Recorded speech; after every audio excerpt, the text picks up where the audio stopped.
सहूलतकार कहा ना, तो मैं बिल्कुल सहूलतकार हूँ। हुंजा के लिए जो भी बेहतर काम होगा,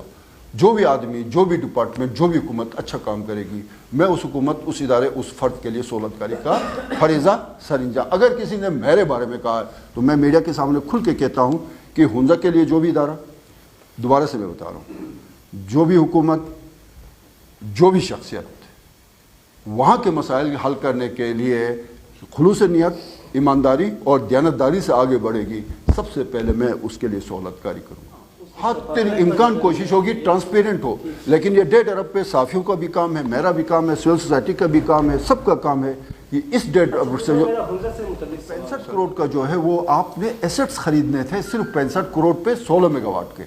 टेंडर हो चुका था। हफीज़ साहब की हुकूमत मई में उसके इख्तियारात सीज किए गए, उसके बाद नवंबर में इलेक्शन हुए, और बजाय इसके कि 65 करोड़ पे आप एसेट्स खरीदते, आज वो 1.5 अरब पे उसकी मालियत होती, आपने 1.5 अरब रुपए रेंटल पे 4 महीने के लिए दिए। इस पे मैं यकीनन हफीज़ साहब को अप्रिशिएट करूँगा कि उन्होंने बड़ा ज़बरदस्त बैकअप होता ना, अचानक से खुदा न खास्ता हम माउंटेनियस एरिया में रहते हैं, जिस तरह 2010 में सैलाब आया, सारा नल तक ख़त्म हो गया, सारा कारगर डूब गया, आपके पास 1 मेगावाट का बैकअप नहीं था। आज भी आपके पास जो है ना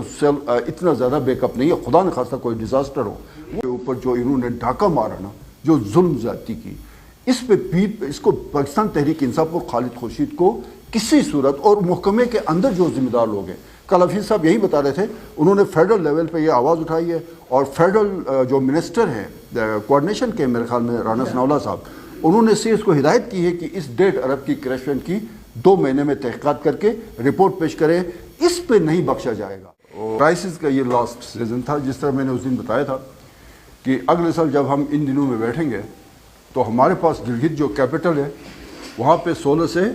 17 घंटे या 15 से 16 घंटे बिजली होगी, जो इस वक्त 4 घंटे हमें बिजली मिलती है और 20 घंटे की लोड शेडिंग होती है। लेकिन ज़ाहिर अवामी एक दबाव था, और उस इज्तिमा में हज़ारों लोगों ने शिरकत की, और हमने जाके जो मुज़ाकराती कमेटी थी उनको बावर कराने की कोशिश की कि ये जो पैसे हैं, बजाय इसके कि हुंजा में हम कोई 2 महीने या 1.5 महीने थर्मल जनरेटर्स 3 मेगावाट पे लगाए, इसको हम हुंजा के जो प्रोजेक्ट्स हैं, हसनाबाद नाले में हैं, खैबर पावर हाउसेस की दोबारा उनकी मरम्मत है, और मिसगर में जो ख़राबियाँ हैं टेक्निकल, उनको दूर करना है, उन पे लगा दें। और एज ए जर्नलिस्ट जब मैं था उस वक्त भी मैंने इन थर्मल जनरेटर्स की मुखालफत की थी, और जब मैं आज हुकूमत के इस काबिना का हिस्सा हूँ तब भी मैंने इसकी मुखालफत की थी। कि 75 करोड़ रुपए फेडरल हुकूमत जो है वो जीबी को देगी। और इसमें एक कन्फ्यूजन है अभी तक, उसमें 35 करोड़ सूबाई हुकूमत के भी ज़िम्मे हैं, तो वो फिर 1-2 दिन में वो कन्फ्यूजन दूर हो जाएगी कि वो सूबाई हुकूमत किस बजट से ला के इन जनरेटर्स को दे। तो उसमें जो हफीज़ साहब की कल एक मैं टीवी के एक चैनल का इंटरव्यू देख रहा था, हफीज़ साहब का मौक़िफ़ ये है कि जो ओवरऑल फ्यूल चार्जेस जो हैं जीबी में जो जिसको हम नॉन डेवलपमेंट बजट से कहते हैं, उससे काट के और TADA से 2-3% काट के इसको कर दिया जाए। और वो ये भी फरमा रहे थे कि ये रिवो गाड़ियाँ और पता नहीं बड़ी बड़ी गाड़ियाँ। तो मैं सिर्फ एक बात करना चाहता हूँ, आप रिकॉर्ड की दुरुस्तगी के लिए, और कहीं पे मैं गलत हूँ तो आपने इसकी तस्दीक करनी है कि ये रिवो और फार्चूनर गाड़ियाँ किसके दौर हुकूमत में ख़रीदी गई थी। मुझे ये जो कह रहे हैं ना वो बड़े हमें भाषण दे रहे हैं, ये सूबाई वज़रा और मुशीरों और मुआइनीन खुसूसी की मरात और तनख्वाहों में इजाफा किसके दौर हुकूमत में हुआ, कब हुआ? ये PTI के खालिद खुर्शीद साहब के दौर हुकूमत में हुआ। और इसको इन्होंने 1 साल बाद जब एक्ट मंजूर हुआ मराहत में इजाफे का, तो उन्होंने पिछले जो 1 साल की जो TADA और जितने भी इनकी तनख्वाहों में इजाफे का था वो करोड़ों में इन्होंने GB की हुकूमत,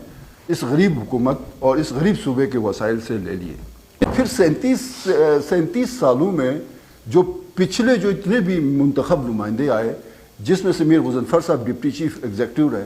नज़ीर साबिर साहब मुशीर रहे 94 से 99 तक, वज़ीर बेग साहब स्पीकर रहे, कर्नल उबैद साहब 3.5 साल मिनिस्टर रहे,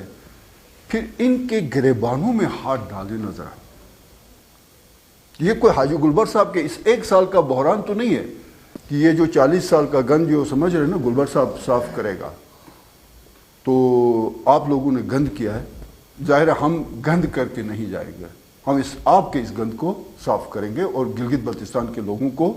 اندھیروں سے واپس لا کے روشنیوں تک پہنچائیں گے انشاءاللہ۔ اللہ کا کرم ہوا اور اللہ نے چاہا۔ یہ پوائنٹ آئی تھی کہ کلیئر ہو گیا۔ میں اس معاملے میں وزیر اعظم پاکستان شہباز شریف صاحب کا بھی بہت شکریہ ادا کرتا ہوں کہ اس احتجاج پہ نوٹس لیا اور کل جو میٹنگ ہوئی اس میں پروگریس ہوئی۔ یہی ہوتا ہے حکمرانی، درد ہو، تکلیف ہو اور احساس ہو تو انسان کسی بھی عہدے پہ ہو تو اس کو چاہے جس کونے خدرے سے بھی احتجاج ہو رہا اس درد کا احساس ہوا، اور پرائم منسٹر آف پاکستان کو حمزہ سے جو آواز اٹھی تھی اس آواز کی وجہ سے پورے گلگت بلتستان مستفید ہوا۔ جو بھی وہ، خیر میں نے الگ سے کہانی بیان کی کہ وہ مقاصد جو بھی تھے یا ڈیزل جنریٹرز کے فائدے، میرٹس ڈی میرٹس کیا تھے، ہم کیا سوچ رہے تھے، آگے کیا ہم کر رہے تھے، اور وہ ہو جائے گا، وہ جو ہم کہہ رہے ہیں وہ ہو جائے گا۔ آخری بات جو میں اس میں کرنا چاہوں گا کہ میں وائس چیئرمین رہا، میں منتخب تھا 2004 سے 2005 تک، اور یہ جو حمزہ سے کچھ لوگ اسٹیج سے بیٹھ کے جو بات کر رہے تھے نا کہ غیر سیاسی لوگ، غیر منتخب لوگ، میں 26 سال کی عمر میں وائس چیئرمین رہا، میں نے الیکشن لڑا، میں جیتا۔ اور یہ جو بچے جو کل اسٹیج سے باتیں کر رہے تھے، میں 1990 سے ایک قومی سیاسی پارٹی سے میں نے اپنی سیاست کا آغاز کیا، اور ماشاءاللہ ابھی تقریباً 34 سال مجھے ہو گئے سیاست کرتے ہوئے۔ اور جب میں نے سیاست کی اور سیاست میں قدم رکھا تو یہ جو سٹیج سے باتیں کر رہے تھے وہ ابھی میرے خیال میں انیشل سٹیج پہ تھے، سکول میں پہلی یا دوسری میں یا تیسری کلاس میں تھے۔ تو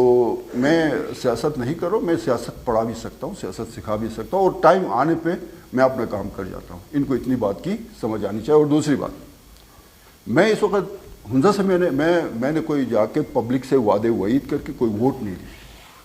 ظاہر میں ٹیکنوکریٹ کی سیٹ پہ آیا ہوں اور ایز اے معاون خصوصی اطلاعات میں پرفارم کر رہا ہوں۔ میں جب ٹیکنوکریٹ کی بات کرتے ہیں تو وہ تو پورے صوبے کا ہوتا ہے، اس کے باوجود، تمام تر تنقید کے باوجود، میں نے چپرسن سے لے کے شمشال تک جا کے پوچھے، کبھی ان کے چھوٹے چھوٹے مسائل تھے کسی نے نہیں پوچھا تھا، مورخوں سے لے کے گلمت تک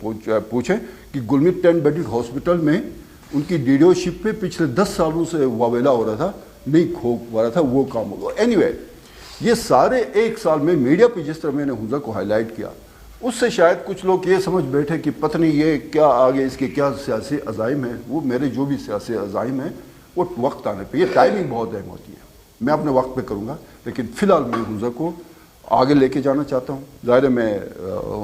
مطلب ایز اے سن آف سائل حمزہ کا، تو یہ میری ڈیوٹی ہے، یہ میرا فرض ہے، میں کسی پہ احسان نہیں کر رہا۔ جو غلط فہمی کے شکار ہیں کہ پتہ نہیں میں اچانک سے میں کیا کر بیٹھا ہوں، میں فی الحال کام کر رہا ہوں۔ اس وجہ سے کچھ لوگوں کو شاید یہ احساس ہوا کہ ہمارے راستے بنو، آپ بچے آپ کام کریں، محنت کریں اور سیاست سیکھیں، آپ کے لیے